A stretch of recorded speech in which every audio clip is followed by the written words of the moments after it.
This meeting is being recorded.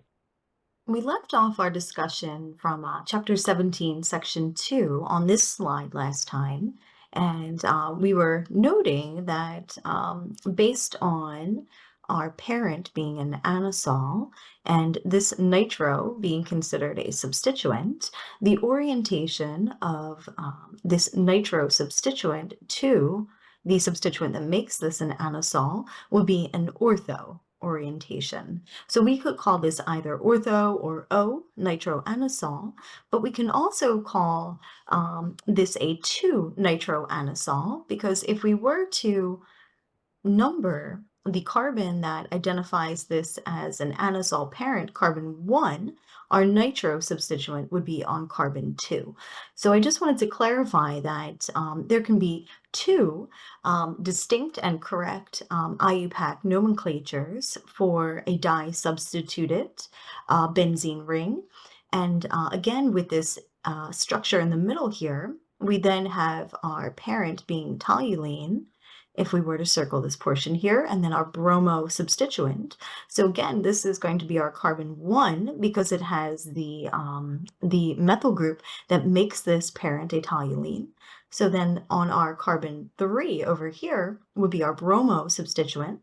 So we could call this, again, our substituents are on 1, 3, so we could call it a meta or M-bromo toluene, but we could also call it a 3-bromo toluene.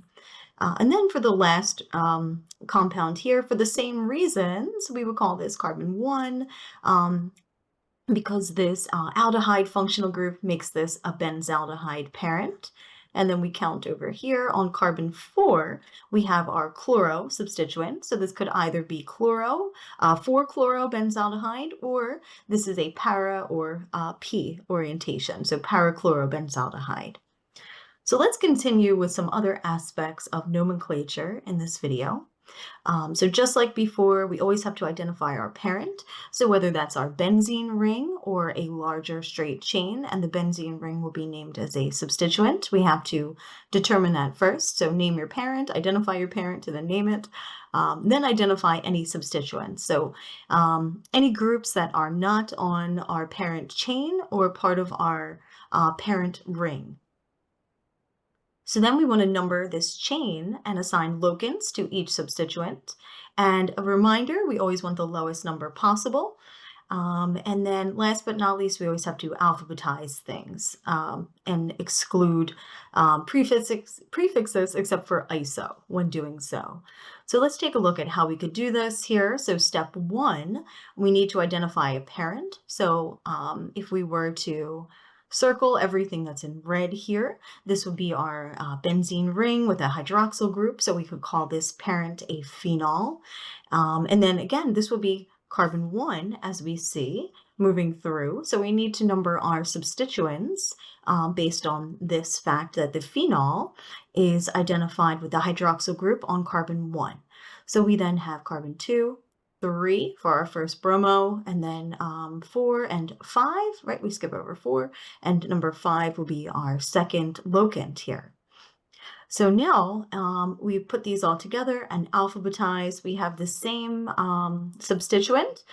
So we have bromo, and there's 2 of them. So we say that we have dibromo as our substituents, and they are on carbons 3 and 5. So this compound collectively we would call a 3,5 dibromo phenol, where phenol is our parent.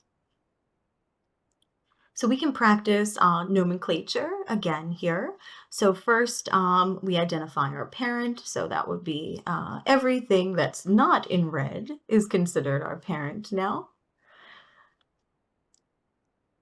So let's take a look here at what happened. So this portion here is our parent. So this is a benzaldehyde parent. And since that's at the carbon 1, we count over here. Our chloro substituent is at carbon 4. So we would call this a 4-chlorobenzaldehyde or a para. And we can see that para has been abbreviated P here. In our middle compound, we have our toluene, right? That methyl substituent on a benzene ring tells us our parent is toluene.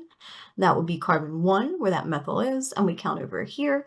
So we have our locant for our bromine would be a 3-bromotoluene here, or since they are 1,3 orientation, we could call this a meta. And last but not least, we have our parent, right? Everything that's not in red. So this is an anisole parent, and we have in position 2 here, we have a nitro substituent. So we have 2-nitroanisole, or we can also call this ortho notation. So ortho nitroanisole.